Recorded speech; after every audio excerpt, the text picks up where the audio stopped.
पिछले एपिसोड में हमने देखा था कि दा फेंग उस हॉल मास्टर के पास गया था जो कि हिटमैन वगैरह प्रोवाइड किया करती है। वो यहाँ पर ली शेंटोंग को मारने की सुपारी देने के लिए आया हुआ था। सब कुछ तो ठीक जाता है लेकिन मैंग ने उसको बेवकूफ बना दिया था, इस वजह से वो सुपारी दे ही नहीं पाता। जिस चीज से दा फेंग के गुस्से का ठिकाना नहीं था कि आखिर इसने मुझे यहाँ पर बेवकूफ कैसे बनाया। साथ ही साथ उसका वो टोकन भी ले लिया जाता है जिसकी मदद से वो इतने ज्यादा खर्चे किए जा रहा था। इसलिए अब आगे से दा फेंग कोई भी खर्चे नहीं कर सकता। दा फेंग को बाकी जब एक जगह पर रुके होते हैं तो तब उन्हें पता चलता है कि यहाँ पर ली शेंटोंग पहुंच रहा है। उसको सुपारी देकर मारा नहीं गया तो वो पूरे गुस्से के साथ यहाँ पर आया है ताकि सबकी जान ले सके। जिसके बाद यहाँ से यह एपिसोड शुरू होता है। तो इस एपिसोड की शुरुआत में ली शेंटोंग पूरे गुस्से के साथ वहाँ से आगे बढ़ा था और उसी तरफ जा रहा था जहाँ पर अभी प्रिंसेस है। लेकिन जैसे वो आगे बढ़ पाता इससे पहले ही दा फेंग यहाँ पर आने के बाद उसका रास्ता रोक लेता है। उसको देखकर शेंटोंग और स्नो डीमन जो था वो कह रहे होते कि दा फेंग तुम यहाँ पर क्या कर रहे हो, हट जाओ हमारे रास्ते से वरना तुम्हारे लिए अच्छा नहीं होगा। लेकिन ये सुनकर दा फेंग जो था वो कहता है कि तुम हो ली शेंटोंग, तुम्हारे बारे में बहुत कुछ सुनकर रखा है और तुम्हारे बारे में सुनते सुनते तो मेरे कान दर्द हो गए। तुम ही वो इंसान हो ना जो प्रिंसेस का सिंहासन छीन कर उस पे अपना राज चलाना चाहते हो। तुम्हारे बारे में मुझे प्रिंसेस ने बहुत कुछ बता कर रखा है। तो ली शेंटोंग कहता है कि हाँ बिल्कुल सच कह रहे हो तुम। प्रिंसेस जो है वो भी हमारी ली फैमिली से ही आती है और हमारी ली फैमिली नहीं चाहती कि एक लड़की हमारा सिंहासन चलाए, इसलिए मैं उसको सिंहासन से भगाने के लिए आया हुआ ताकि सिंहासन पे मेरा राज हो और जो पोजीशन अभी प्रिंसेस के पास है वो मेरे पास आ जाए। और ये करने के लिए मुझे कोई भी नहीं रोक सकता, मैं तो ये चीज करके ही दिखाऊंगा। जिस पर दा फेंग कहता है तुम्हें ये सारी बातें तो किंजाओ को करनी चाहिए ना, क्योंकि उसके ही कहने पर तो तुम यहाँ पर आए हुए हो। जाओ अपनी एम्प्रेस से कहो कि वो अपनी औकात ना भूले, प्रिंसेस के ऊपर हमला करना उसकी सबसे बड़ी गलती होगी। ये सुनकर ली शेंटोंग और उसके साथी जो थे वो गुस्सा हो जाते कि आखिर तेरी हिम्मत कैसी हुई हमारी प्रिंसेस को उसके नाम से बुलाने की। उन्हें किंजाओ कोई भी नहीं कहता, सब उसको प्रिंसेस ही कहा करते हैं। तो अब ये गलती की तुझे सजा मिलकर रहेगी। इसके बाद ली शेंटोंग स्नो डीमन को दा फेंग के ऊपर हमला करने के लिए भेज देता है। तो स्नो डीमन भी अपनी तैयारी कर चुका था, वो अपनी पावर को एक्टिवेट करता है और दा फेंग से कह रहा था कि तू आज नहीं बचेगा, तुझे मुझसे पंगा नहीं लेना चाहिए था, बहुत बुरी मौत मारूंगा मैं तुझे। लेकिन दा फेंग कहता है कि अच्छा होता कि पिछली बार जो हम दोनों की फाइट हुई थी उसी में मैं तुझे जान से मार दिया होता, तू बच गया तो यहाँ पर मेरे कानों में बीन की तरह बजते जा रहा है, इसलिए आज तो मैं तुझे नहीं छोड़ने वाला। दा फेंग भी अपनी पावर को एक्टिवेट कर चुका था और वो एकदम घसीट के सीधा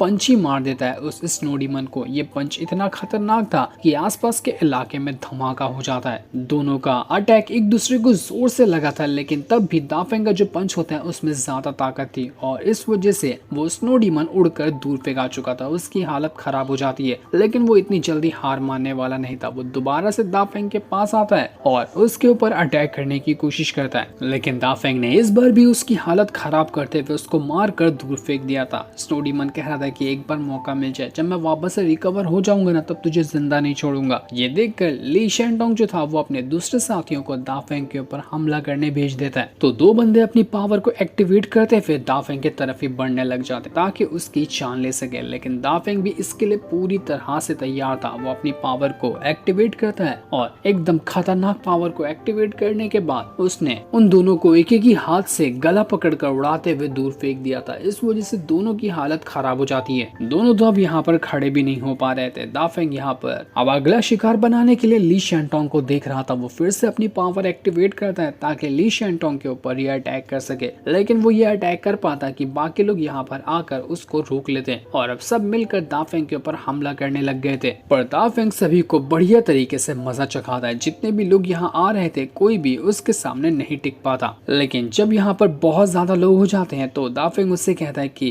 तू तो अपने सपोर्टर को लेकर आ गया, अब मेरी बारी है, मैं भी अपने सपोर्टर को बुलाता हूँ। तो उसके इतना कहते ही यहाँ पर मैंग पहुंच जाता है जिसने अपनी स्वॉर्ड की मदद से ली शेंटोंग के सारे बंदों को वहां पर रोक दिया था और कहता है कि अगर किसी ने भी दा फेंग या फिर प्रिंसेस के ऊपर हमला करने की कोशिश की तो मुझसे बुरा कोई नहीं होगा, वो हमारे सीधा ज़ेनियन हॉल से ही दुश्मनी ले रहा है, इसलिए अपने कदम पीछे कर लो, उसी में भलाई है। ये चीज देखकर ली शेंटोंग जो था वो मैंग से कहता है कि आखिर तुम लोग ऐसा कैसे कर सकते हो, तुम लोग तो हमारा साथ देते थे ना, तो आखिर ऐसा अचानक से ये हो क्या गया जो तुम लोगों ने साथ देना ही बंद कर दिया। तो मैंग कहता है कि देखो मेरे पास इसका जवाब तो नहीं है, मैं तो सिर्फ अपने मास्टर का ही ऑर्डर मानता हूँ और उन्होंने जो मुझसे करने के लिए कहा मैंने वो ही किया, इससे ज्यादा ना ही मुझे कुछ पता है और ना ही मैं कुछ कुछ तुम्हें बता सकता हूँ। तो ली शेंटोंग कहता है कि मुझे अपने मास्टर जिन लोंग के पास ले चलो, मैं उससे ही बात करना चाहता हूँ कि आखिर वो मेरा साथ क्यों नहीं दे रहा, क्या हो गया उसको जो वो मेरा एक हिसाब से अब दुश्मन बन चुका है।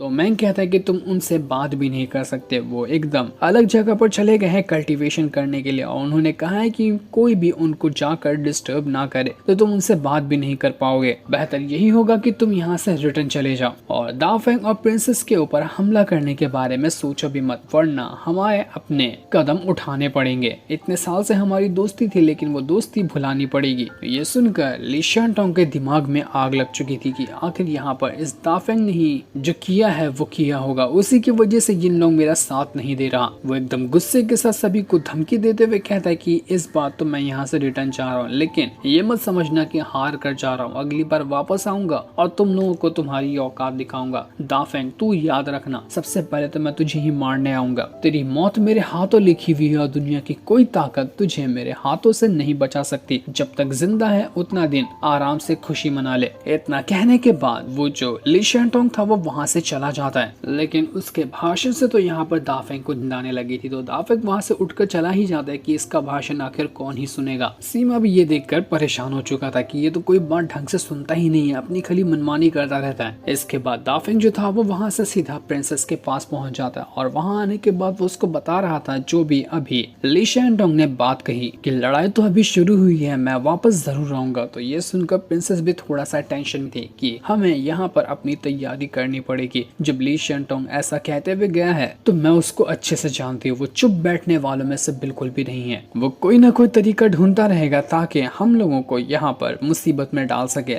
लेकिन तभी प्रिंसेस को ऐसा लगता है कि आसपास कोई ना कोई चीज तो है जो उसकी तरफ ही बढ़ रही है, इसलिए वो जल्दी से अपना सुजाकू तालिस्मान बाहर निकाल लेती है, और जैसे वो बाहर निकल कर आया था उसके अंदर से फिनिक्स बर्ड बाहर आ जाता है, जिसने अपनी पावर का इस्तेमाल करते हुए जो भी आसपास छुपा हुआ था उसके ऊपर अटैक करना शुरू कर दिया था। वहाँ पर एक लड़की होती है जो छुप कर यहाँ पर आई हुई थी, और यहाँ आने के बाद वो प्रिंसेस और दाफेंग के ऊपर अटैक करने वाली थी, लेकिन वो सुजाको तालिस्मान का जो फिनिक्स बर्ड था वो उसके ऊपर अटैक करके उसकी हालत खराब कर देता है। लेकिन वो लड़की इतनी आसानी से हार मानने वाली नहीं थी, वो दोबारा से यहाँ पर तैयार हो जाती है ताकि दाफेंग के ऊपर और प्रिंसेस के ऊपर अटैक कर सके। उसने एक तो सुजाको तालिस्मान डिस्ट्रॉय ही कर दिया था अपनी पावर की मदद से, तो ये देखकर प्रिंसेस जो होती है वो अपना दूसरा वाला तालिस्मान भी यहाँ पर निकाल लेती है, और दूसरे वाले तालिस्मान से वो उस लड़की के ऊपर अटैक कर देती है, जिस वजह से उस लड़की की अब जाकर हालत खराब हो चुकी थी। दाफेंग कहता है कि अब मुझे याद आया कि हम उस हेडमैन वाले हॉल के अंदर लिस्ट में नंबर 1 पर थे। मुझे तो पक्का लगता है कि ली शेंटोंग ने हमसे पहले हमारी सुपारी उन लोगों को दे दी थी, और ये जो लड़की आई है वो भी वही हॉल से आई है जहाँ से हमें हिटमैन मिलते हैं। तो इस जगह पर रहना हमें नहीं लगता कि थोड़ा आसान होगा, हमें यहाँ से दूसरी जगह चले जाना चाहिए। प्रिंसेस जो थी वो अपनी सिपाही से कहती कि देखो ये जो लड़की अभी आई थी ना वो तुमसे एक लेवल आगे की लगती है, तो जरा संभल कर जाना और उसके ऊपर अटैक करना, वो जिंदा बचकर नहीं जानी चाहिए। तो प्रिंसेस की सिपाही भी इस चीज पे मान जाती है। तो वहीं मैंग और बाकी जब उस लड़की को भागते हुए देखते हैं तो वो घबरा जाते हैं कि आखिर ये हिटमैन हॉल से लड़की यहाँ पर क्या करने के लिए आई हुई थी। वो उसको पकड़ने की कोशिश करते हैं लेकिन पकड़ में वो नहीं आती, इस वजह से उनके हाथ खाली रह चुके थे और वो लड़की वहां से भाग जाती है। इसके बाद मैंग जो था वो उस डिसाइपल के साथ प्रिंसेस के पास आता है और उनसे कहता है कि देखिए इस जगह पर ज्यादा टाइम तक के रहना ना मुझे नहीं लगता कि सही डिसीजन होगा, तो आपको यहाँ से चलना चाहिए। पास में ही हमारा एक टेम्पल है तो उसके अंदर आप रह सकते हैं, वो जगह बहुत अच्छी है, मेरे ख्याल से आपको वो बहुत ज्यादा पसंद भी आने वाली है, हर चीज की सहूलत आपको वहाँ पर प्रोवाइड की जाएगी। तो प्रिंसेस भी कहती है कि हाँ बिल्कुल सही कहा तुमने, यहाँ पर मुझे वैसे भी ठीक नहीं लग रहा, तो हम वहीं पर चलते हैं। इसके बाद वो डिसाइपल और मैंग जो था वो दोनों को अपने जेनियन हॉल की ही एक टेम्पल के पास लेकर आ रहा होता है, जहाँ पर अब प्रिंसेस और बाकी सारे लोग कुछ दिन आराम से रह सकते हैं। वो जगह काफी ज्यादा कमाल की लग रही थी और काफी बड़ी भी होती है। वो डिसाइपल कह रहा था कि ये जगह ना जितने आपके पास लोग हैं उन सभी के लिए बिल्कुल परफेक्ट है, यहाँ पर किसी चीज की कमी नहीं होगी। हम राशन वगैरह तो प्रोवाइड कर देंगे लेकिन हमारे पास कोई उतना कमाल का शेफ नहीं जो आपके लिए टेस्टी खाना बना सके, तो इस चीज में आप थोड़ा सा एडजस्ट कर लेना तो बहुत मेहरबानी होगी। होगी। तो दाफेंग कहता है कि एडजस्ट करने की क्या ही जरूरत है, हमारे पास खुद ही है एक कमाल की शेफ। वो जूडी से कहता है कि क्यों जूडी, सच कह रहा हूँ ना मैं, बनाओगी ना हमारे लिए टेस्टी टेस्टी खाना। जूडी कहती है कि खाली मैं तुम्हारे लिए खाना ही बनाते रहूं, मेरे पास कोई और काम नहीं होता है क्या? जाओ, मैं तुम्हारे लिए खाना नहीं बनाती, ऐसे ही जो मिले वो खा लेना। तो दाफेंग कहता है कि तुम्हारे पास खाना पकाने का इतना अच्छा टैलेंट है तो बिला वजह उसको वेस्ट करने से तुम्हें क्या ही मिलेगा, बेहतर यही होगा कि तुम हमारे लिए खाना बनाओ और हमारा पेट भर दो, इससे तुम्हारा भी फायदा और हमारा भी फायदा। ये सुनकर जूडी मुंह फुलाते हुए ही सही लेकिन इस चीज के लिए मान जाती, क्योंकि उसको भी पता था कि माने वो ये ना माने लेकिन उसको खाना तो पकाना ही पड़ेगा, क्योंकि और कोई दूसरा रास्ता तो यहाँ पर है ही नहीं। प्रिंसेस जेनियन हॉल वालों से कहती है कि आप सभी का बहुत बहुत शुक्रिया जो आपने हमारे लिए इतनी ज्यादा फैसिलिटी को प्रोवाइड किया, जितना हमने आपके बारे में सोचा था आप लोग उतने तो बुरे नहीं हैं, आप लोग बहुत अच्छे हैं। तो वो डिसएपल मैंग कह रहा होता है कि अरे हम लोग की इतनी ज्यादा तारीफ करने की जरूरत नहीं है, ये तो आपका बड़प्पन है जो आप हमारी तारीफ कर रही हैं, आप लोग आराम से रहिए, हम अब यहाँ पर से चलते हैं। इसके बाद वो लोग वहाँ से चले जाते हैं। उनके जाने के बाद प्रिंसेस दाफेंग और बाकियों से कह रही थी कि देखो हम यहाँ पर भी है ना तो हमें भी यहाँ थोड़ा सा सावधानी रहना पड़ेगा, हम बिल्कुल बेफिक्र नहीं रह सकते क्योंकि ली शेंटोंग का कोई भरोसा नहीं, क्या पता वो कब आकर हमारे ऊपर हमला कर दे। तो जो भी करना सावधानी से रहना और बिल्कुल चौकन्ने रहना। लेकिन ये लोग यहाँ पर आपस में बातें कर ही रहे थे कि हम पीछे से एक बंदे को देखते हैं जो इनके ऊपर नजर रखे हुआ था। वो कहता है कि चाहे कुछ भी क्यों ना हो जाए मुझे सबसे पहले इन सभी को सिटी से बाहर निकालना पड़ेगा, उसके बाद ही हमारा प्लान जाकर पूरा हो सकता है। अब ये बंदा था कौन, ये सभी को सिटी से बाहर किस लिए निकालना चाहता है, ये चीज तो अभी हमें नहीं बताई जाती। जो सीन दिखाते ही ये एपिसोड यहीं पर एंड हो जाता है। थैंक्स।